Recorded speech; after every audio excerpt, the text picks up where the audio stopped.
जसोली दताल के नाम से दांतू गांव को काफ़ी प्रसिद्धि मिली, क्योंकि जसोली दताल ब्रिटिश शासनकाल में दानवीर के रूप में उन्होंने काफ़ी काम किया। तो मैं पहुंचा था पंचाचूली। आज सौभाग्य हुआ कि आज मैं इस महान दानवीर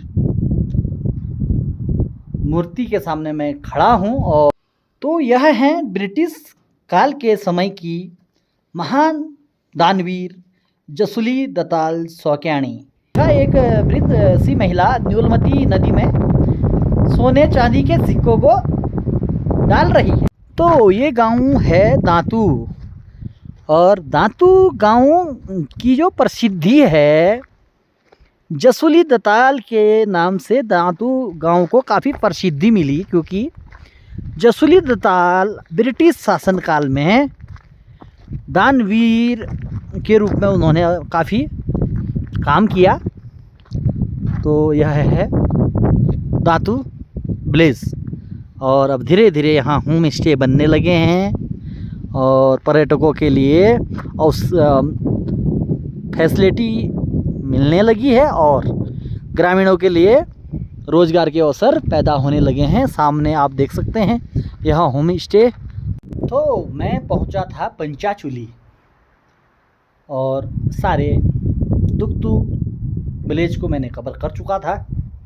तो पास में होने के कारण काफ़ी बार लोगों के फ़ोटो में मैंने भी यह मूर्ति देखी थी, यह स्मारक देखा था। तो आज सौभाग्य हुआ कि आज मैं इस महान दानवीर मूर्ति के सामने मैं खड़ा हूं और कुछ तथ्य भी बताऊंगा जो मुझे इनके बारे में पता है।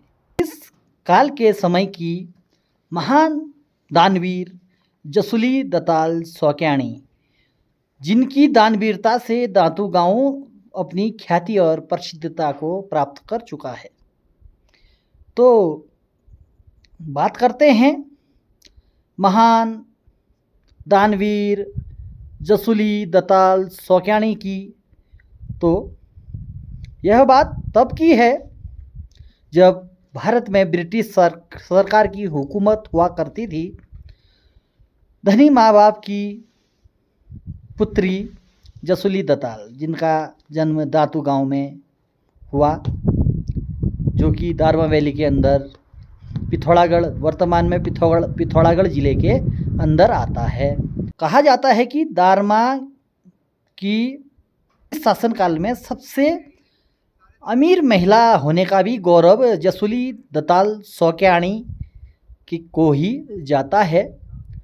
तो ब्रिटिश शासनकाल की बात है, उस समय ब्रिटिश शासनकाल की हुकूमत हुआ करती थी।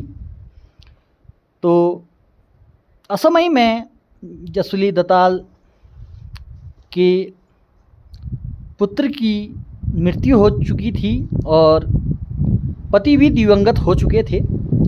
तो यह कहें कि जसोली दताल विधवा हो चुकी थी, धन धान्य से पूर्ण थी, परंतु किस्मत की मारी तो जसोली दताल मानसिक रूप से कमज़ोर होने लगी और उन्होंने सोचा कि सारा कुछ नदी में दान कर दिया जाए। तो वह दान करती भी थी, क्योंकि धन धान्य से परिपूर्ण थी। सोने के सिक्कों को नदियों में बहाया करती थी। तो आसपास के लोग यह बात सभी जानते थे। दुक्तू गांव और दांतू गांव के लोग इस बात को जानते थे। तो एक समय, उस समय के ब्रिटिश शासनकाल में रहे कुमाऊं कमिश्नर हेनरी रैमजे, तो वह दौरे में आए हुए थे इस दारमा क्षेत्र में। तो उन्होंने देखा एक वृद्ध सी महिला न्यूलमती नदी में सोने चांदी के सिक्कों को डाल रही है।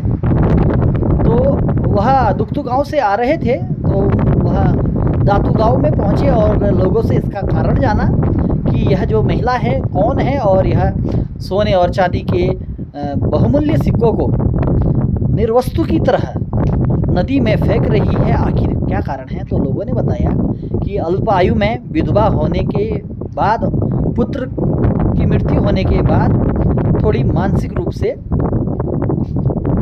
कमज़ोर हो चुकी है। तो सर हेनरी रेमजे, उस समय के ब्रिटिश काल के कुमाऊं कमिश्नर, ने जसुली दत्ताल के पास गए और इनको समझाया कि आप अगर यह जो आपके पास संपत्ति है, लोगों के भलाई के लिए आप काम करेंगे तो उससे लोगों को निश्चित रूप से आश्रय मिलेगा।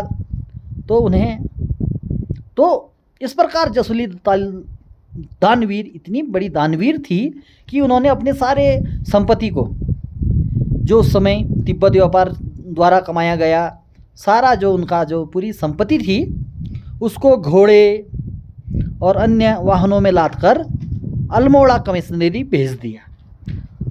और उस समय के कुमाऊं कमिश्नर रेमजे ने धर्मशाला बनाने का काम किया, जो कि सारा धन जसुली दत्ताल सौक्याणी ने उन्हें दान में दिया था, लोगों की भलाई के लिए दिया था। और तो उस समय माना जाता है कि 250 से भी ज़्यादा धर्मशाला बनाए गए ब्रिटिश काल के समय में।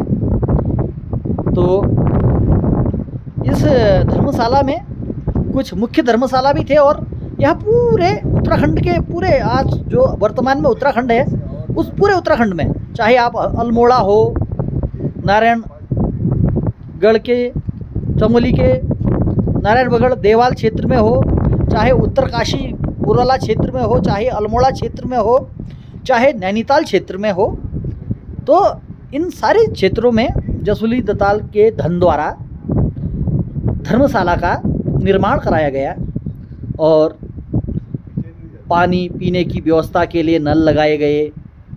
सारा कुछ निर्माण कार्य लोक हित में उस दान के रुपयों द्वारा किया गया।